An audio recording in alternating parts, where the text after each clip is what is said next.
words of my mouth and the meditations of our hearts be acceptable in your sight, O Lord, our rock and our Redeemer. Amen. Please be seated.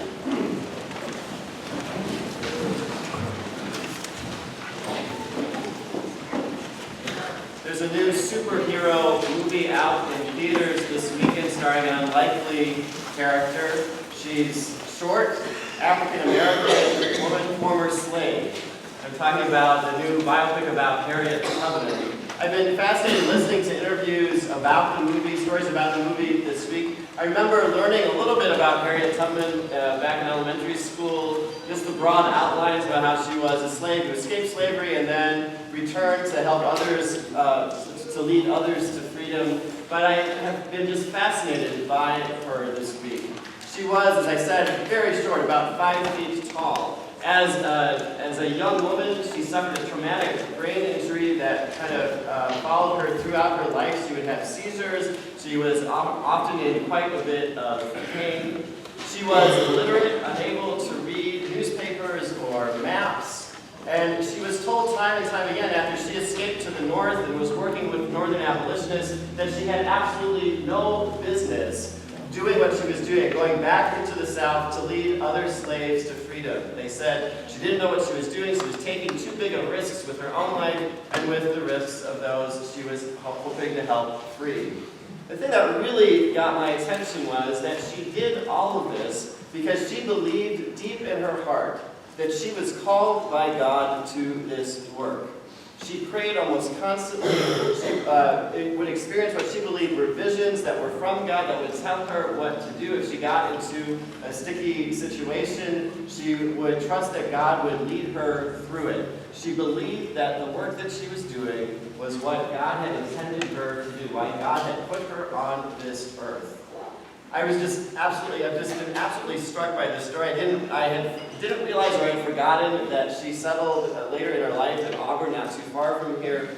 She's just a fascinating story of someone who, after escaping herself from freedom, returned to the South some 13 times to free dozens of others at great risk to herself. As I was studying a passage from Luke's Gospel that we just heard, it struck me that there's probably no one who embodies those first 4 Beatitudes that Jesus talks about, but embodies them more fully than Harriet Tubman. Blessed are you who are poor, born into slavery with nothing. Blessed are you who are hungry. And how hungry she must have been night after night during her dangerous travels. Blessed are you who weep, as she worried about those who she wanted to help free, as she worried about those she wasn't able to free. And blessed are you when others hate you, exclude you, revile you, defame you. And she was hated throughout the South. She was one of the most wanted people in the South, and looked for everywhere. She had to wear disguises. She had to think quick on her feet when she saw people that she would recognize from before, figure out ways that she would not be recognized. And what Jesus means by blessed here, I think, is that God favors these people. God favors folks who are poor, who are hungry, who weep, who are excluded, who are reviled by the rest of society. God favors them. God sees that they are fully human, that they are fully who God is calling them to be. The light of God shines through them. I think it's appropriate that this movie about Harriet Tubman came out this week when we celebrate All Saints' Day. Now, in the ancient church, All Saints was a feast during the Easter season in the springtime, and it celebrated those marquee type saints, those big name saints that we all know, that we learned about in Sunday school, that churches like St. Matthew's are named after. Some of these saints were martyrs for their faith, starting way back with St. Peter, martyred by the Romans, right up through the 20th century with St. Oscar Romero, martyred by the Salvadorian government for his work on behalf of the poor and downtrodden. Other saints, whose lives of deep prayer and devotion not only helped deepen their relationship with God, but led hundreds and thousands of others through the years to a deeper relationship with God. Saints like St. Teresa of Avila, St. John of the Cross, St. Ignatius of Loyola, who founded an order that helped people organize their life prayer and come to know God in a deeper, more meaningful way. Saints who were surrounded by healing, through whom God's healing power seemed to flow. Saints like Padre Pio, who's well known in this part of the world, well respected in the Italian community. Now, in the ancient church, you would gather on All Saints' Day to celebrate those big name saints, and then you'd come back on the next day on All Souls' Day to celebrate those lesser name saints, those who helped build those churches, but the churches weren't named after them. Those everyday saints in our lives. And now that the church today, we sort of mush everybody together, the big name saints and the lesser known saints. I've been thinking over the last couple of weeks about my grandparents. My father's parents immigrated to the United States from Poland and the Ukraine when they were very young children. They were very poor. They had pretty difficult lives. My grandfather worked for U.S. Steel in the mills. My grandmother worked in the cafeteria for U.S. Steel. They worked long 12-hour shifts, and they did all of this because their dream was that my father and his brother would be able to go to college and have a better life.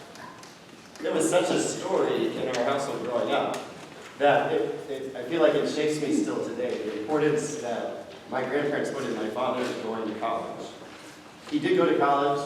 He was able to take hold of the American dream in a much deeper way, in a way that his parents had hoped that he would be able to.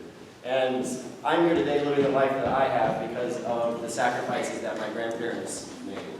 On my mother's side, her father grew up in rural West Virginia. Her mother grew up in Richmond. They worked very hard as well. My grandmother was the first person, the only person in her generation to graduate from high school. I was very proud of that. She worked in the cafeteria at my mother's high school to make a little extra money. My grandfather worked all of his life in a factory printing envelopes, church pledge envelopes, if you believe it or not. Same as they used today. And they did all of that so that my mother and her sister would have the opportunity to go to college and have a better life than they did. I know that you can think of dozens of people in your own lives whose sacrifices have brought you to the place that you find yourself today, who made your life possible. In a couple minutes, we're going to baptize Isaiah and Ethan, and it's been just a gift to this congregation over the last few months. I've watched Sunday after Sunday as people have stepped up to hold them, to feed them, to take care of them, and it has made me think Sunday after Sunday about all the people who held and took care and fed me at various times in my life when I was an infant and along the way, and all the people who have held and taken care of all of you through the years. I hope sometime on this All Saints Day, before the sun sets at 4 p.m., that you'll take a minute or two to reflect on the saints in your life. Those people who held you, who fed you, who protected you, who kept you safe. Those people who sacrificed so that you could have the life that you have today. Those saints who led you out of slavery into freedom, whatever that looked like for you. Those saints who prayed for you, who prayed that you would have a deeper relationship with God, that you would be completely human, that you would be fully the people that God created you to be. I hope that you will take a moment to reflect on who those folks were, who they are today, the folks who have crossed over to the other side and who are still praying for you and holding you in their arms and protecting you, those folks who have brought you here to this day. Amen.